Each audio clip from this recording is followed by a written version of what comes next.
Tu as prié, mais rien n'a changé. Tu as crié, mais le silence a régné. Et ce matin, peut-être que tu te réveilles avec ce même poids. L'impression d'être un combattant sans armes, un instrument cassé entre les mains du Seigneur. Aujourd'hui, ce n'est pas un hasard si tu écoutes ces paroles. Nous sommes le lundi 27 avril, et Dieu s'apprête à te prendre, comme on prend un instrument oublié au fond d'un tiroir, pour jouer à travers toi sa plus belle mélodie. Ne quitte pas cette vidéo, parce que ce que je vais te révéler va changer la manière dont tu pries pour toujours. Reste avec moi. Ici, c'est Prière avec Naël, ta famille d'intercession. Ce lieu où on ne se cache pas, où on ne fait pas semblant. Tu es fatigué? Bienvenue. Tu doutes? Reste. Parce que ce n'est pas au fort que Dieu prête son oreille. C'est au cœur brisé. Aujourd'hui, nous allons méditer sur une parole puissante. Une parole qui a traversé 2000 ans, mais qui résonne pour toi maintenant. Ce lundi 27 avril, la parole de Dieu ne vieillit jamais. Et ce matin, elle porte un nom, instrument. Tu veux savoir pourquoi Jésus lui-même n'a jamais rien fait sans le Père? Pourquoi les miracles explosent quand on s'efface? Parce que le secret, ce n'est pas la force humaine, c'est la disponibilité. Je te le promets, à la fin de cette vidéo, tu ne prieras plus comme avant. Je vais même t'offrir une prière spéciale, d'onction pour que Dieu utilise tes mains, tes paroles et ton silence. Avant de commencer, fais ce geste de foi. Like cette vidéo pour sceller notre alliance de prière. Et dans les commentaires, écris en majuscule « Amen », pas par tradition. Parce que ton Amen ouvre une porte dans le ciel.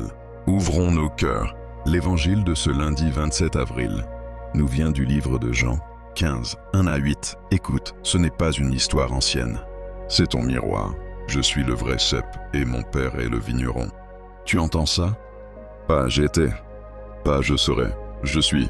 C'est un présent brûlant. Cela veut dire que là où tu es assis, dans ton lit, dans ta cuisine, dans ta voiture, Jésus se présente à toi comme la seule source de sève. Toi et moi, nous sommes les sarments. On aime courir après des sources artificielles. L'argent, les relations, la reconnaissance. Mais sans lui, rien. Pas un petit peu, rien. Rien de durable, rien de vrai. Regarde ce que dit la suite. Celui qui demeure en moi et en qui je demeure porte beaucoup de fruits. Ah, beaucoup de fruits. Pas juste survivre, pas juste passer la journée. Vivre en abondance. Mais voici le piège. Ton plus grand ennemi, ce n'est pas le diable juste avant. Ton plus grand ennemi, c'est ton moi. Ce moi qui veut tout contrôler. Ce moi qui dit « Je prierai quand j'aurai le temps. Je donnerai quand j'aurai assez. Je servirai quand on me reconnaîtra. » Et pourtant, Jésus dit clairement « Sans moi, vous ne pouvez rien faire. » Alors pourquoi tu t'épuises? Pourquoi tu te lèves le matin déjà vidé? Qui a été l'instrument de Dieu ce jour-là? Pas Balaam avec ses diplômes, son titre, sa réputation. Non, une bête de somme. Un animal considéré comme stupide. Dieu se moque de ton QI, Dieu se moque de ton passé, de ta chute. Il cherche quelqu'un qui accepte de porter sa voix. Même si tu as l'impression d'être un âne dans un monde de chevaux de course. Car Dieu a choisi ce qui est fou aux yeux du monde pour confondre les sages. Dit 1 Corinthiens 1, 27. Toi qui écoutes, tu te sens nul. Tu te sens incompétent pour prier, pour évangéliser, pour tenir ta maison. Parfaite. Tu es le candidat idéal. Regarde Moïse. Il bégayait. Il a dit « Seigneur, je ne suis pas un homme éloquent. » Qu'a fait Dieu? Il n'a pas changé sa bouche. Il lui a donné Aaron. Parce que l'instrument parfait, c'est celui qui sait ce qu'il n'est pas. La preuve biblique est claire. Aucun héros de la foi n'était naturellement prêt. David était un berger oublié. Pierre un pêcheur impulsif. Marie une adolescente de rien. La seule chose qu'ils avaient en commun, ils ont dit oui. Aujourd'hui, le Seigneur te pose la même question. Veux-tu devenir mon instrument? Pas. Veux-tu devenir célèbre? Pas. Veux-tu devenir riche? Non. Veux-tu devenir utile à mon royaume? Car la faveur divine ne se mesure pas en likes, elle se mesure en fruits qui restent. Devenons pratiques. Si Dieu veut faire de toi un instrument aujourd'hui, tu dois comprendre 4 choses. 4 piliers. Note-les dans ton cœur. Premier pilier, la pureté. Un instrument crasseux ne produit pas une belle musique. Psaume 24 dit « Celui qui a les mains innocentes et le cœur pur ». Ce n'est pas une perfection moraliste, c'est une transparence. Parce que tu essaies d'être le vigneron au lieu d'être le sarment. L'évangile d'aujourd'hui est une claque d'amour. Laisse-toi tailler. Le père est vigneron, et le vigneron est coupe. Pas par méchanceté, pour que le sarment donne plus. Est-ce que tu traverses une épreuve en ce moment? Un licenciement, une maladie, une trahison, un enfant éloigné de Dieu? Arrête de crier contre l'outil. Laisse le vigneron travailler. C'est là que tout bascule. L'instrument ne discute pas avec le musicien. Il ne dit pas « ce morceau est trop difficile ». Non, il vibre, il obéit, et la musique naît. La Bible ne parle pas seulement de sarment. Elle nous donne le modèle ultime de l'instrument. L'âne de Balaam, dans le livre des Nombres, chapitre 22. Tu connais cette histoire? Balaam, un prophète un peu aveugle, part contre l'ordre de Dieu. Un ange se tient sur le chemin avec une épée. L'âne voit l'ange avant le prophète, et l'âne parle. Deuxième pilier, la disponibilité. Es-tu occupé? Trop occupé pour Dieu? Alors tu es trop occupé. Être instrument, c'est dire « Seigneur, arrête-moi, envoie-moi, change mes plans ». C'est dangereux. C'est pourquoi beaucoup refusent. Mais toi, aujourd'hui, dis oui. Troisième pilier, l'humilité. L'humilité, ce n'est pas se dire nul. C'est se dire serviteur. Jésus a lavé les pieds de ses disciples. Le maître s'est mis à genoux. Si tu veux être élevé, commence par servir dans l'ombre, même sans reconnaissance. Quatrième pilier, l'obéissance immédiate. Ne négocie pas avec Dieu. Quand il dit va, ne regarde pas à droite ou à gauche. Quand il dit donne, serre les dents et donne.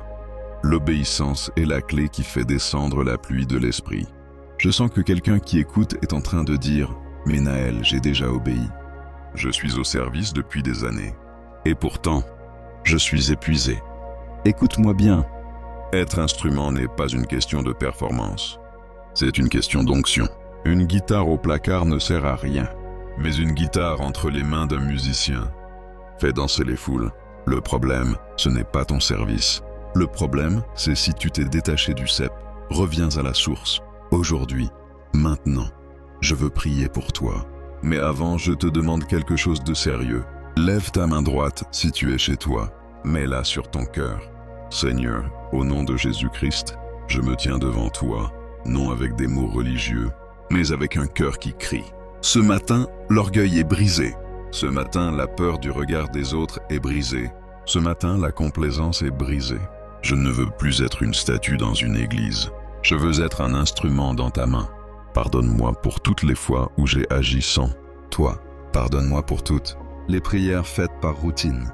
Pardonne-moi pour les offenses que j'ai cachées derrière un sourire. Aujourd'hui, je vide mon cœur. Je pose sur l'autel mes rancunes, mes peurs pour l'avenir, ma fatigue spirituelle. Et je te demande de me remplir. Non pas de ma volonté, mais de la tienne. Fais de moi un instrument de paix. Là où il y a la haine, que je mette l'amour. Là où il y a l'offense, que je mette le pardon. Là où il y a le doute, que je mette la foi. Je ne veux pas être consolé, mais consolé. Être compris, mais comprendre. Être aimé, mais aimé. Car c'est en donnant qu'on reçoit. C'est en s'oubliant qu'on se trouve. C'est en mourant à soi-même qu'on ressuscite en Christ. Et je le proclame. Je ne suis plus disponible pour le péché. Je suis disponible pour l'Évangile. Et maintenant, voici le verset secret que Satan ne veut pas que tu connaisses. Ésaïe 49, verset 2. Écoute. Il a rendu ma bouche semblable à une épée tranchante. Il m'a couvert de l'ombre de sa main. Il a fait de moi une flèche aiguë. Il m'a caché dans son carquois. Ce verset est une arme. Tu n'es pas seulement un instrument passif. Tu es une épée tranchante, une flèche aiguë. Dieu te cache dans son carquois pour te sortir au moment parfait. Aujourd'hui, il te sort. Je prie maintenant pour 3 domaines. Premier domaine, ta santé. Seigneur, je prie pour celui qui écoute. S'il y a une maladie dans son corps, une douleur chronique, une fatigue qui ne passe pas, je déclare la guérison au nom de Jésus. Tu es l'instrument. La santé divine traverse toi. Deuxième domaine, tes finances. Seigneur, ouvre les vannes du ciel. Que l'argent ne soit plus un maître mais un serviteur. Donne à mon frère, à ma sœur, la sagesse financière. Et qu'il soit une bénédiction pour les autres. Troisième domaine, ta famille. Seigneur, sauve mes enfants. Ramène mon conjoint. Guéris cette relation brisée. Fais de ma maison une maison de prière. Et maintenant, proclame avec moi. Je veux que tu répètes ces phrases à voix haute. Prêt? Je suis un instrument dans la main de Dieu. Rien ne me manquera. Ma bouche est une épée tranchante. Je ne crains pas l'avenir. Le Seigneur est mon berger. Like maintenance pour seller. Commente, instrument, abonne-toi, partage. Que Dieu te bénisse. Amen.